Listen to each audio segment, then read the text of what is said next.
Now, two international watchdog groups say that incessant attacks on the media by populist politicians are posing a threat to major democracies. In their annual reports on the state of press freedom around the world, Reporters Without Borders and Freedom House harshly criticized Western populist leaders Wednesday for discrediting the media, berating journalists and threatening to impose restrictions.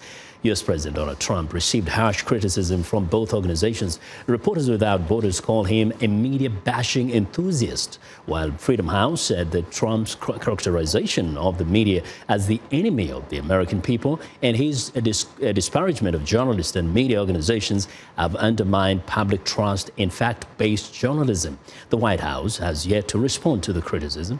Reporters Without Borders' annual Press Freedom Index evaluates press freedom in 180 countries on a scale of 1 to 180, with 1 being the freest and 180 the least free. Now, in this year's index, Norway stole the top spot from Finland, while North Korea remained at the bottom of the at number 180.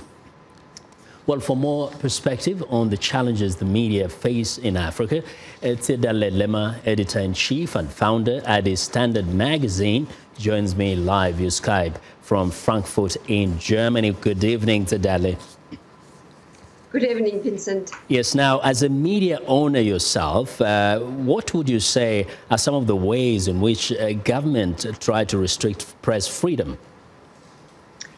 Well, you know, the government has a lot of ways of restricting the press freedom. And in particular, the experience with the Ethiopian government is that even if we have abolished since 1991 censorship or direct censorship by the government, and somehow a seemingly independent media started flourishing, the government has been applying a lot of ways of indirect censorship, one of which is, for example, decapacitating the financial capacities of the media, especially the independent media, while it continued building its own media empire, so that the independent media will have less chance of competing in the market with the government's media.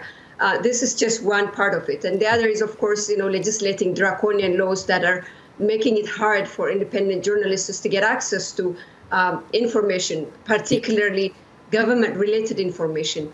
And now, this is another section. We know that also, for example, the government of Ethiopia, just like other countries in Africa, have used the laws against terrorism, against journalists. What is it they don't want journalists to do? Well, you know, we have seen journalists as being, of course, prosecuted, you know, even under the infamous anti-terrorism law.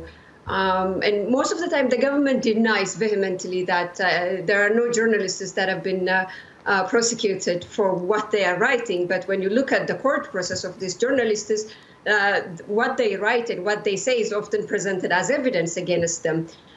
So it's obviously, you know, the government doesn't want what they are writing, what they are saying, even though it always denied that that's the reason they have been arrested and charged with terrorism. So it has to do with what they write and what they say.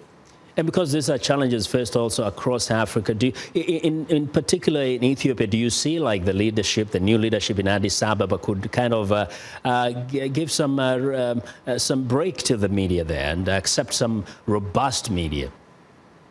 Well, at least it looks from the rhetoric, what we have seen from the new Prime Minister Abiy Ahmed is that he recognized some of the repressive laws in that country have had a greater role in destabilizing the country. He has been forthcoming in speaking about the anti-terrorism law. In general, he calls them the repressive laws, and we think it also includes the media law. And he promises that there will be. He doesn't say anything whether they want to repeal it or replace it or what they want to do with it. But there is a hope that we do hope that he will be keeping his promise, and they will open up a little bit that the private and independent, particularly independent media organizations to thrive in the country. We all look forward to seeing such a day when every journalist will operate freely. We thank you very much, Tsedale, for joining us today. Thanks for having me. You're welcome.